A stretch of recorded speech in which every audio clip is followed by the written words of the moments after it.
Kiitos, kun tulit käymään. Kiitti itsellesi. Oli oikein hyvät sämpylät. Raukeudut kuuntelemaan mun huolia. Tanja, mä oon aina valmis auttamaan. Muista se. Kiitti. Sitä paitsi tärkeistä asioista me puhuttiin. Sun kanssa on niin helppo jutella. Sä tunsit Rikun melkein yhtä hyvin kuin minä. No tekee mullekin hyvää välillä vähän muistella. Suru on semmoinen asia, että se ei häviä mihinkään. Siihen vaan tottuu.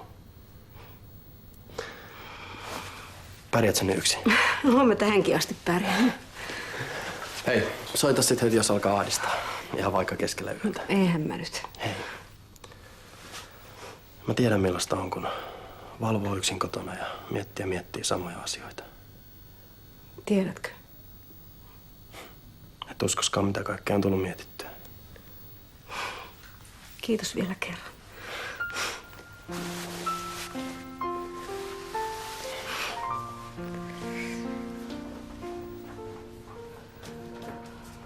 Mä en muistanut tätä hakurobottia ollenkaan. Sitä vartenhan sulla on työkaverit. Tai ainakin mä otan ihan milloin vaan. Kiitti. Mites nukuttiin? Huonosti. No hei. Mun olisi pitänyt jäädä sun seuraksi. Tai siis mä tarkoitan, että mä olisin voinut kertoa sulle mun hiihtopummia, josta katoppas ne jutut nukuttaa ihan kenet vaan.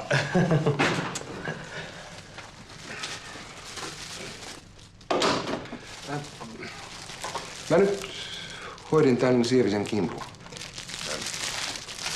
Kelpaako? Ja tää on sulle. Oliko sulla muuta? Meillä on tässä Ossin kanssa työasiat kesken. Ajaa. No. Jospa mä en sitten häiritse teitä enempää.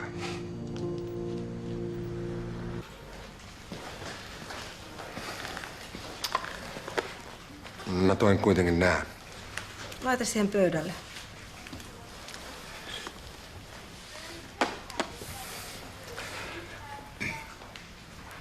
Mä laitoin siihen korttiin meidän molempien nimet.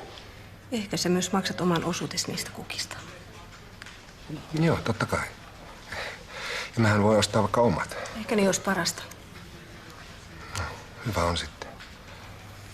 Sievisillä on nyt varmaan muutakin ajateltavaa kuin sun korttissa. Keskity sinä vaan töihin. Mä en jaksa riidellä. Tee mitä haluat.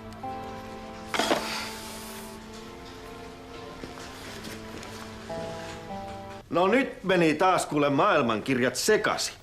Mä menin Ullaa moikkaamaan, niin arvaa kuka siellä seisoi vastassa. Sofia Loren. Maarit Salin. Väitti olevansa Ullan taloudenhoitaja ja ajoi mut pois. Vai sillä tavalla? No mitäs Maarit muuta? No en minä tiedä, on kai muuttanut Suomeen takaisin.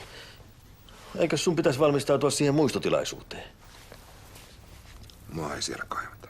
Sähän sait kutsunkin. Mitä Tanjakin sanois?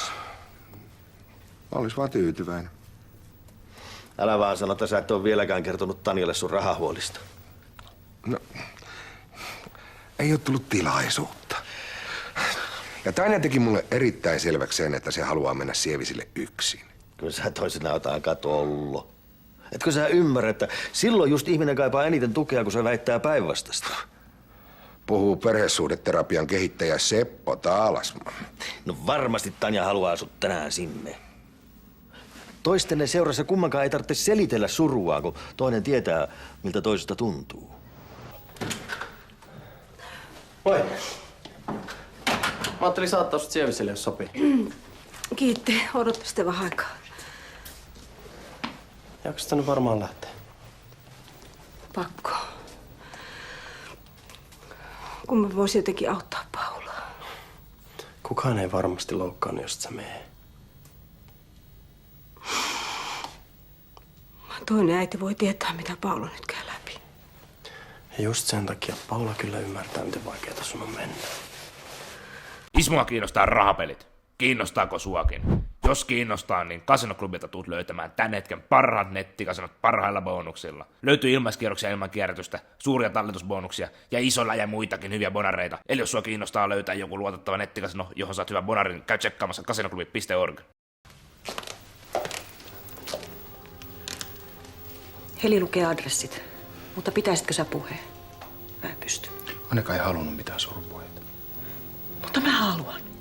Annika halusi, että täällä ollaan iloisia ja sitä toivetta aion myös kunnioittaa. Jaa. Tanja ei sit pystynyt tulemaan. Joo, se ei jaksanut just nyt, kun sillä itselläkin on vähän vaikeita. Kiitos, kun sä tulit. Ja kiität Tanjakin kukista.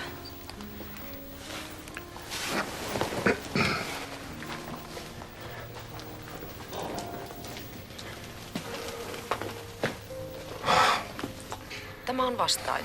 Jätä viestiä äänimerkin jälkeen. No, minä tässä hei.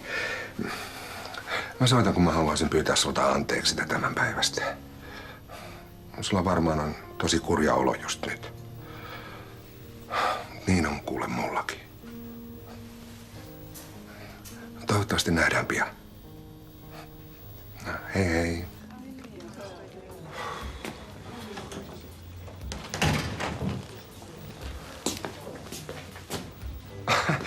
No hei. Mä kuulinkin, että sä oot palannut. No Ismo, hei. Anteeksi, yhteydenpito, se on jäänyt todella vähälle. No niin, on ihan liian vähälle. No, mitäs siellä suuressa maailmassa meni? No, ihan hyvin. Mutta mä palasin Suomeen aika pian ja nyt mä oon asunut eri puolilla Suomea ja kirjoitellut maakuntalehtiä. No tippaakaan en oo ottanut, jos sä sitä mietit. Ei enemmän sitä. Mites lapset? Saku, Silja? Saku on muuttanut Osloon ja Silja sai just syksyllä tyttö. Vieläkö Silja asuu siellä? Juttahissa, joo. Ja ajattelepas, Lukas on mennyt jo kouluun. No entäs Aleksi, Sofia? Ihan hyvä, kiitos. Mun täytyy nyt kuule mennä. Oli hirveän kiva nähdä ja jutellaan sitten taas paremmalla ajalla, Jouko. Miten siinä onkin, että laatuviini saa surut heti tuntumaan edes pikkusen pienemmiltä? Kiitos, kun jäit pitämään seuraa. Yksin mä olisin jäänyt miettimään kaikkia ikäviä asioita. No nythän meitä on miettimässä niitä 2. Mä tarkoitan sitä. Mä en tiedä, mitä mä olisin tehnyt ilman sua.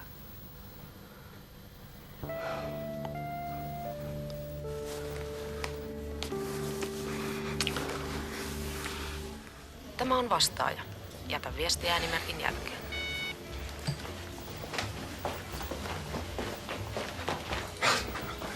Hei, istu vaan.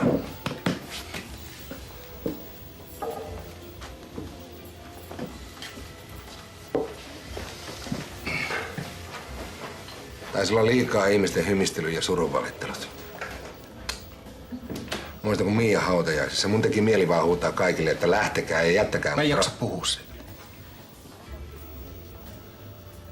Jaa, niin.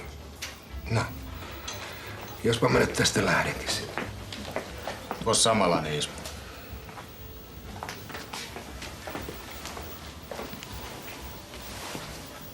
Juomaseura kelpaa. Mutta kuolleesta mä en jaksa puhua. Sovitaanko näin?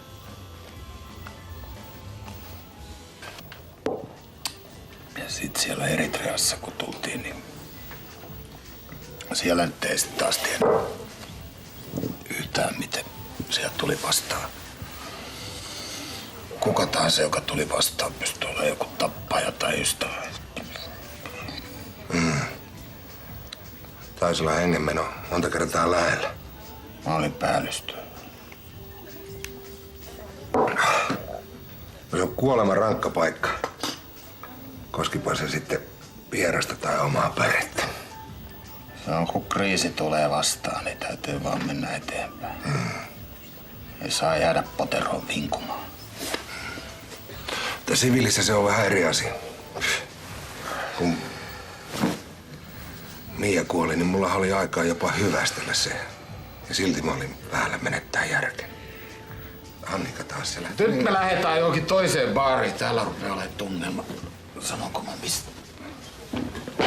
Hei, Lasse, mitäs jos mä veisin sut kotiin? En mä lähde, mä lähden Majuri Sievinen!